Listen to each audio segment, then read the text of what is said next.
Hello, and welcome to the Tower Coffee Hour.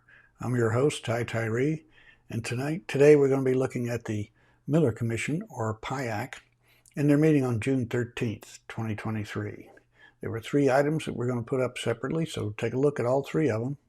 That's the public comment about the Browning hangar and the possibility we'll be losing it. The second item is the Transportation and Planning District information from the City of Austin. And the third item is the tower construction, what's going to happen around the base of the tower, and what do the public amenities look like. So listen to all three and we'll make it happen. Well, we got a few minutes, but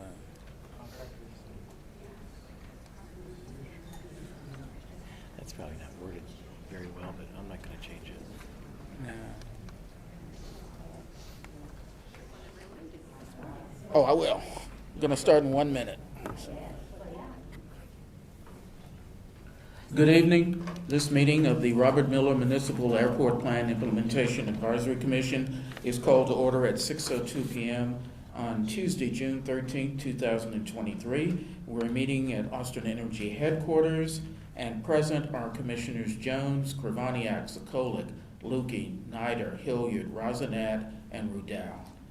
Josh, welcome to your first official meeting as a commissioner. We look forward to working with you the next year and a half of this commission's work. Thank you for having me. Yeah. Thank you for having me. I'm excited to be a part of this commission. I've lived in Mueller for about 5 years. I work in affordable housing, and I'm really passionate about biking, transit, and lots of issues like that. So I'm excited to be part of this and make Mueller an even better place. Yeah, thank you. That concludes the public communications section of the meeting. The next agenda item is the approval of the minutes from our April 11th meeting. Commissioners, as a reminder, and for the members of the public, we weren't able to meet in May because of the quorum issue. Hopefully, Commissioners, you've had an opportunity to look at the minutes from the April 11th meeting. Are there any corrections, additions, or other changes needed to those minutes? Hearing none, is there a motion to, and just as a reminder, you can vote on the minutes even if you weren't attending the meeting, but I let people know that. Is there a motion regarding approval of the April 11th meeting minutes? So Is there a second? Second. Any questions? Those in favor of approval of the April 11th meeting minutes, please indicate by saying aye. Aye. Aye. Those opposed? The April meeting minutes are approved. Next item on our agenda is a staff briefing by Transportation and Public Works Department staff. The person leading that presentation will be Ryan Royal. It'll be followed, as is typically done, by questions from commissioners, and through prior discussion, at least for this briefing only, we will be allowing up to 3 minutes of public testimony on this topic. Gotta alert everybody to that. Ryan, welcome. I think it's the first time we've heard from your department in about 2.5 years, so we'll look forward to your presentation, and also if you can introduce us to your colleagues that are joining us. Absolutely. I'm Ryan Royal. I'm a program manager, Parking Services Program. New program manager. My colleague is Joseph Ahadri. You've seen him up here before, probably. He was the last person that presented it to this commission in 2021. And so he's also a program manager with the Mobility Demand Management team. So our presentation today is an update on the Mueller's Parking and Transportation Management District. And so, all right. So this is a presentation overview. Transportation and Public Works Department has gone through some changes. So I'll update you on that. Update on curb management, the Mueller PTMD history, phase metered parking expansion plus phase 3 overview, and the district financials and the projects. All right. So the Transportation and Public Works, we've just merged in March. At the end of March, our assistant city manager sent out a notice from our city manager consolidating us from Transportation, Austin Transportation to Transportation and Public Works Department. We're still going through that merger. It's been interesting, to say the least, but it's been good. There's some things, it's really beneficial to the PTMDs. It actually allows us to consolidate some of our, our contracts with Public Works in order to help some sidewalks and other things. So it's good for the districts overall.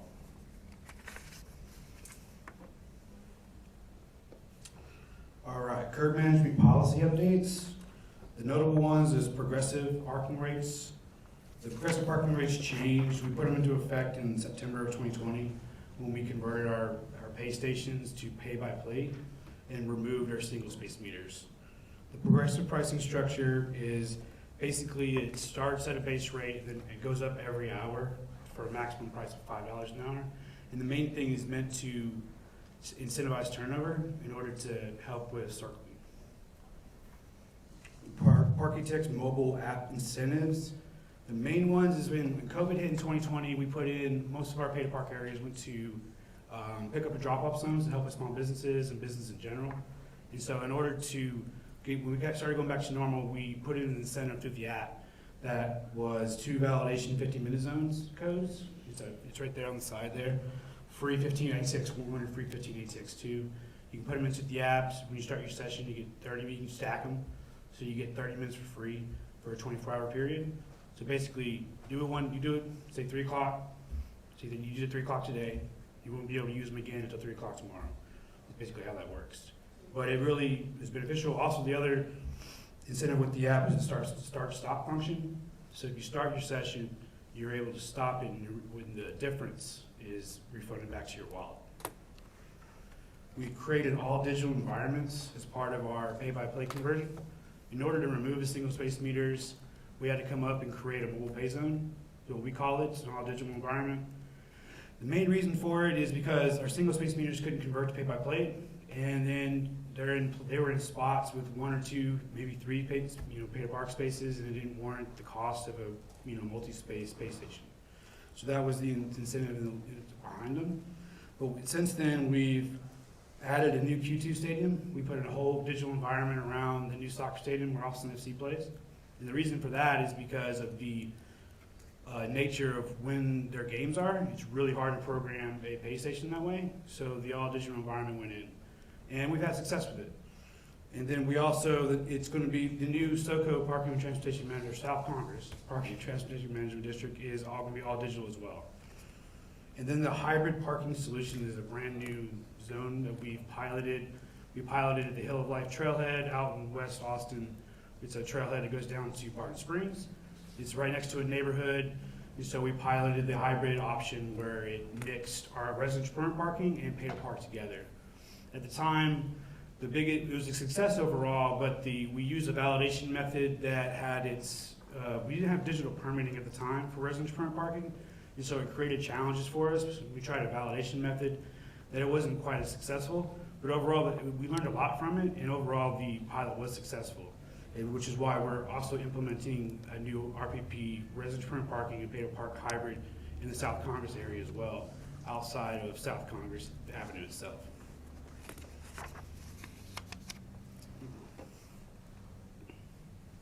Mueller PTMD history. So PTMD is a parking and transportation management district. It has a geographic boundary. It's usually made up of mixed retail, entertainment, commercial, and residential land uses. And it's basically a revenue share that is set up between the city of Austin and the district. Part of the requirement is at least 100 new on-street spaces or 200 paid public off-street spaces. And the biggest incentive with it is that 51% of revenue minus the costs go into a fund that you can use in infrastructure projects. The Mueller PTMD was adopted by council in February 2015, and the first phase of metered parking was installed in August of 2016. Okay, metered parking phase expansion. So the first phase went in August of 2016 through October 2018, which is the light blue you see on the map there, if you can see it. And then phase 2 went in between fall of 2018 and early 2019. And it's the medium blue, not quite dark area you see there, minus 2 areas. Page Street between Garcia and Barbara Jordan is not metered parking. It will actually be part of phase 3. And then Garcia between Ruiz and Berkman is also going to be a part of phase 3. It was not part of the phase 2. So phase 3, we're looking at a launch date of October of 2023. And there's one thing, so we sent out a newsletter on this in May, and I want to apologize about that. Actually, I heard one of the people that are speaking use the word shock, and I think that's what we got. And that's not the intention of the newsletter. And so just want to apologize about that. And we are planning on, came back to the drawing board a little bit on it and trying to do, we're going to have a community meeting in the future in order to get more feedback on the expansion. Can we ask questions during, or do you want to wait? Why don't we wait till the end, because I think there are going to be a lot of questions. So go ahead. So here's the larger map of the phase 3 expansion. I'll go through the colors. So red is no parking. Blue is the current meter parking. Purple or maroonish purple is the current RPP, residential permanent parking. Green is commercial loading. And then the black dotted line or dashed line is the new meter parking. So, but please, I know we pulled this map from like our parking inventory map, and so you see a mix of colors. And so it's really, some of the areas you're seeing, like there's red for ADA spaces as well, or a lighter green for 15-minute zones, which are all in there. They're just colored slightly different or the same. All right. The district financials and the projects. So the district, as I told you, the district was put in 2015. So the first year is only in for maybe a month or two. So that's why you see the low 202 there. And then it goes up as we expand and people get used to the new regulations. And then of course it dips back down due to COVID in 2020 and 2021. And then it rebounds the following year, and it's looking good this year. The in total at the end is the amount available currently. So it won't include this year's that 56,000 from this year. It doesn't go into the fund until the end of the fiscal year, which is at the end of September. And the projects we've looked at, we're working with the committee on, is bike racks in the town center area, parking garage, wayfinding signage that would help with the Mueller garages. There's a good number of them. And rapid rectangular flashing beacons at the intersection of 51st and Tilly and Zach Scott and Maynard Street.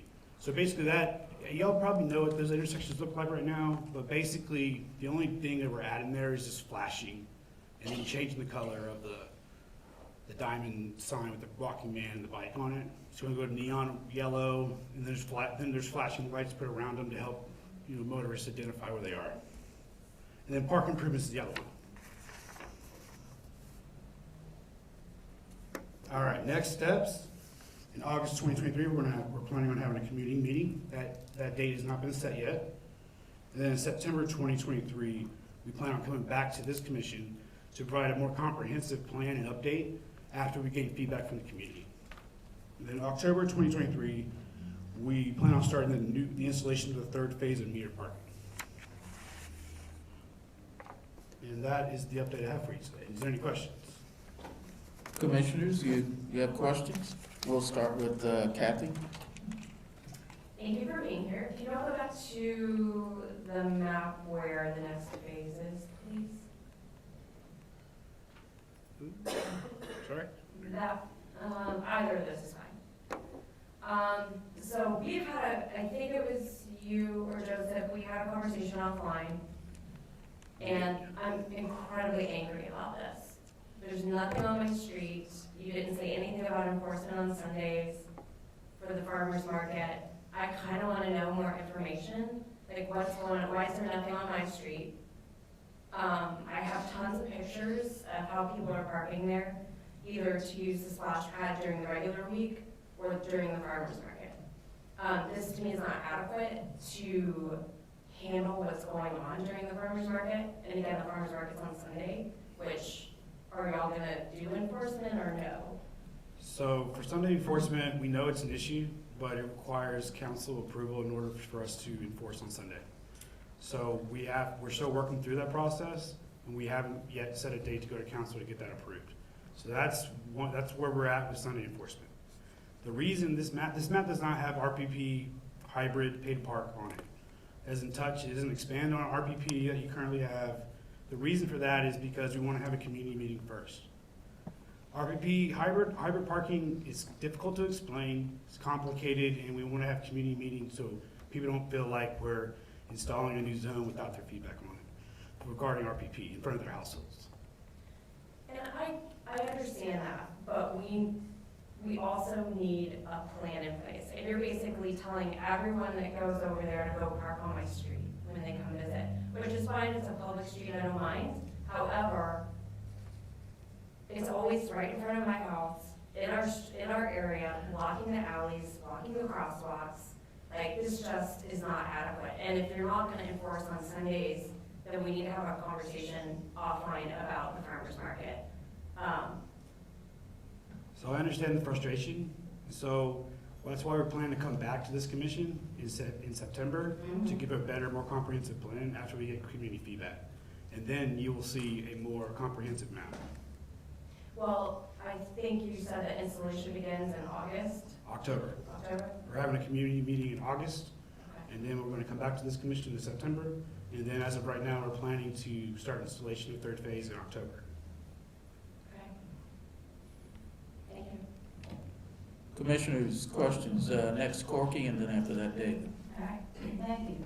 I just want to remember and see if we're still there. When we did the original review and approval of the general parking plan, which was a while ago, we held several parking areas free, primarily around the perimeter of Lake Park on the east and the south, and I believe along Zach, I believe. I can't remember about that, but I just wanted to be sure those are still slotted as free parking spaces. Yeah, the Lake Park parking lot is free, and then I believe you're right, I think it's Zach Scott to the east. Yeah, we're not expanding there. And it's like Camacho and Zach Scott and Maddie. Yeah, that southeast area we're not expanding to. Yeah, those are still free. Yes, Yeah, ma'am. thank you. Yeah, and I can announce that real quick. So that was actually, as we got the PCP approved in 2015, that was a requirement from the council member at that time that that stay free, so we should upload that will always stay at that point. So I'm gonna add that a little bit in there. David? Yeah, a couple questions. You mentioned the money that's sitting in the fund from the parking piece. You also mentioned a committee that was, I guess, coming up with ideas that, I think I must have missed that one, but what committee is providing feedback there? Currently, we're working with Economic Development Department as well as Catellis, the developer in Mueller. Okay. I don't know, like my just gut instinct is like that doesn't seem like the right committee. Like, I think probably we want to engage with people that live here, and people that visit here, sort of as some kind of. So the committee's not gonna stay that way. Once development is completed, it goes back to a normal PTMD, Right. which will have committee members from the. Okay, I don't see any reason why, I guess I don't understand why it would be any different right now, just plenty of. Joseph, do you have anything to add to that? Yeah, so when it was created at that time, the development was still, we were doing a lot of things proactively at that time. The Economic Development Department as well as Catellis was working as a team with the City of Austin Transportation Department to initiate that first phase. The goal was always to include the POA and others within the community to be a part of that committee as we continue to expand out, because that's your whole plan on that. We apologize for not putting more details in there about that.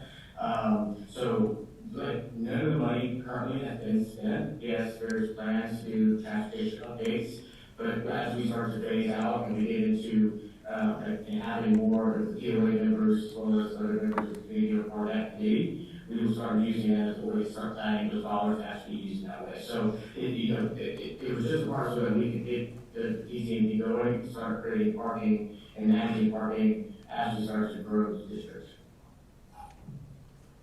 Okay, my instinct is you should stop and not proceed with that until you get feedback from the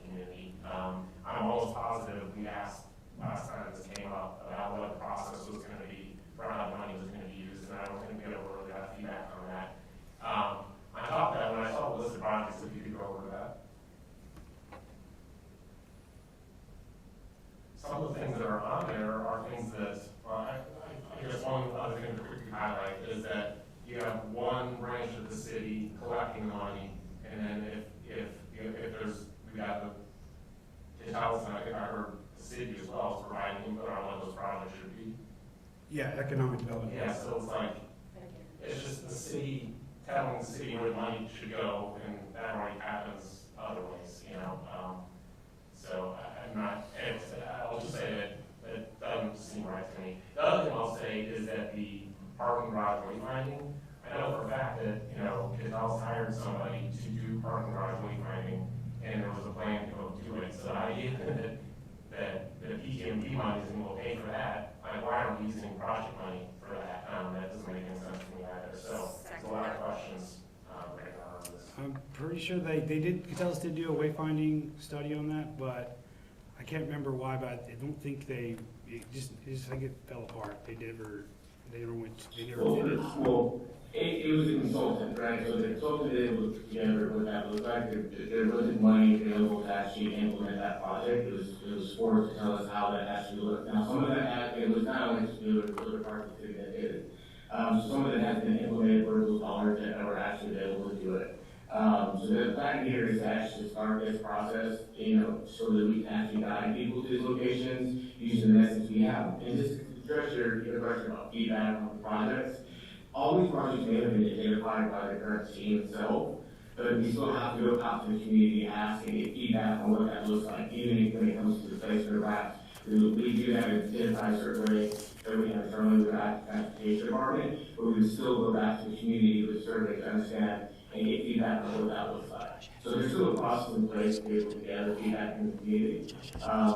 This is just a way to show that these are the things that we've identified so far as what we've seen that are needs.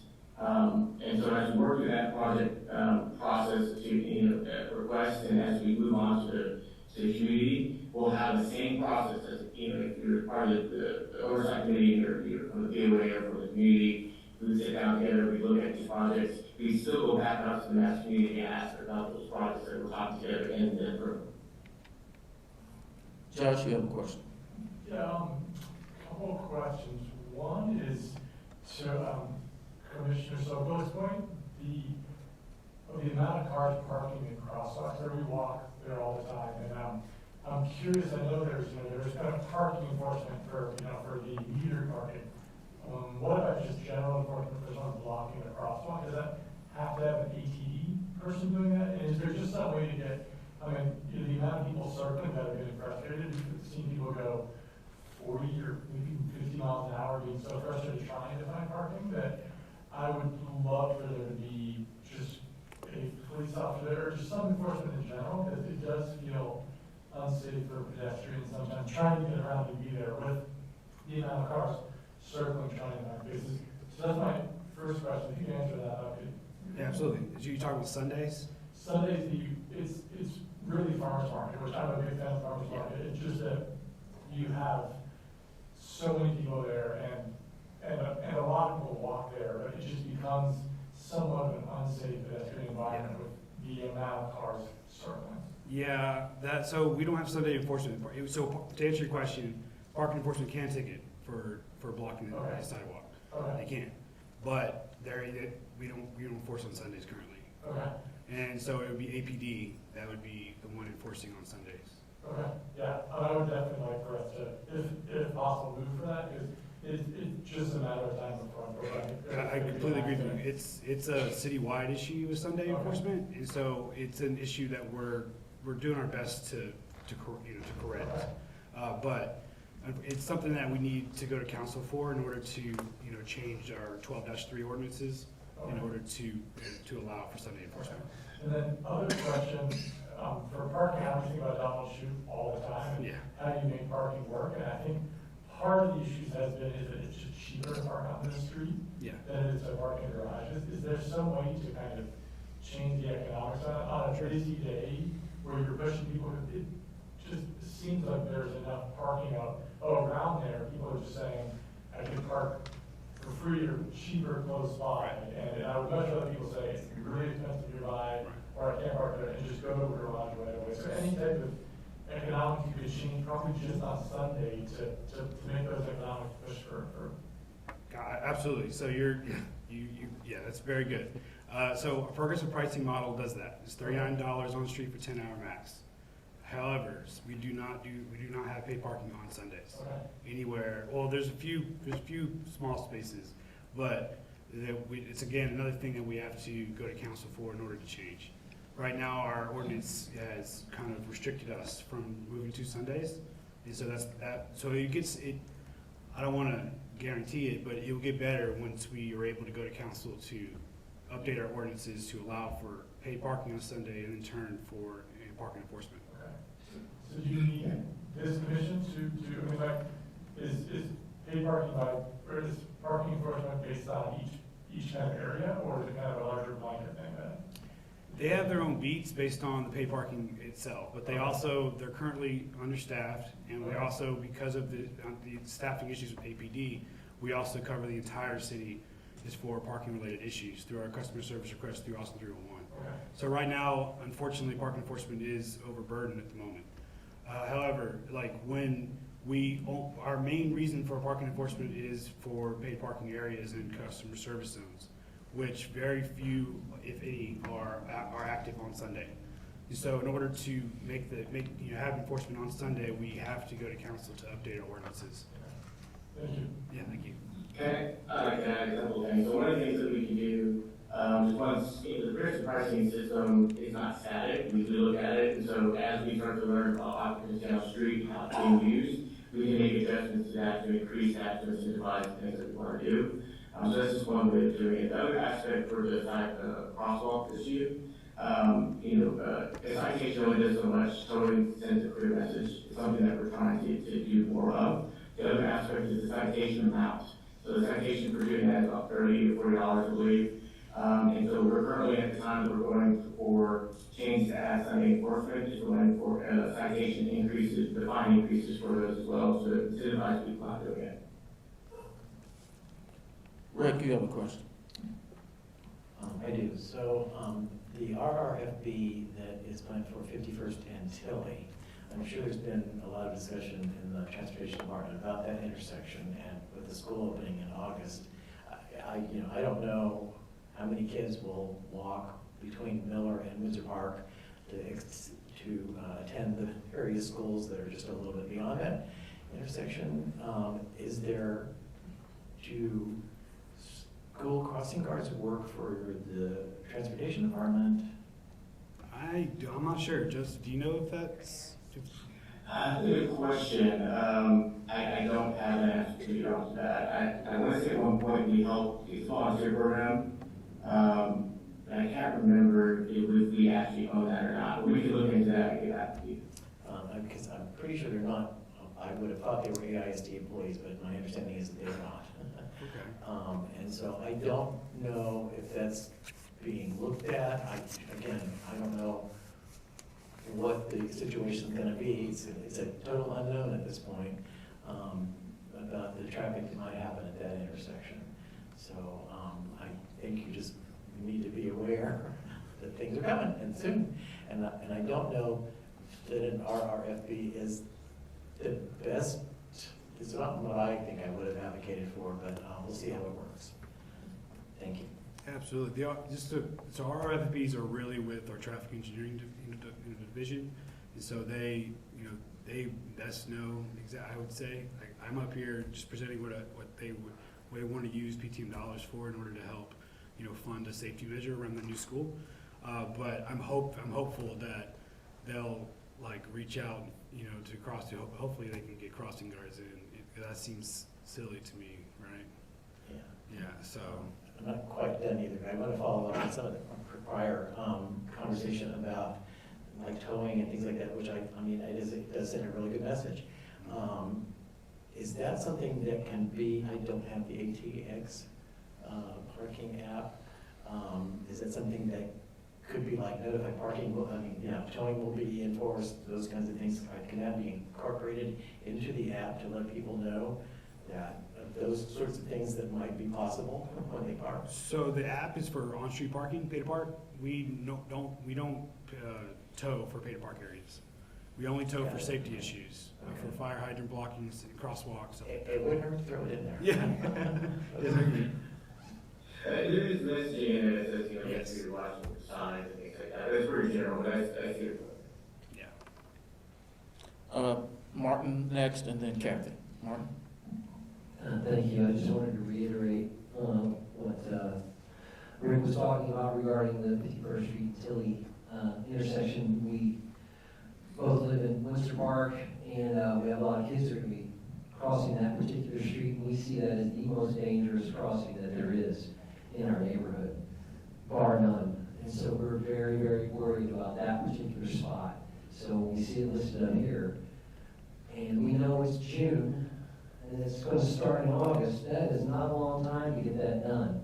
So I want to put the fire to y'all to do something about it post haste, because we know how long it takes to build something around here, and so that's my number one issue that I see. I'm also wondering about who it is that gets to decide about park improvements and those things. Is that the city council? When we got $600,000 to work with here, that's a lot of dollars, and I don't know who to talk to about that. Do you know? That would be, yeah, I would talk to, go through your channels, and then Catellis could reach out to us, and we could put it on the committee meeting. Also, we plan on putting up, park improvements and a project list for community feedback. And that you can also, do that as well. You can actually, if you wanted to, you could email our HCD parking email, htdparking@austintexas.gov, and you can put it in there as well. And that goes to Joseph and I and our team. Did you say HE? I'm sorry, ATD parking. So it's our old acronym for our transportation department, atdparking@austintexas.gov. And you can, anything PTMD, parking related, you can send feedback there. Kathy, you had a question?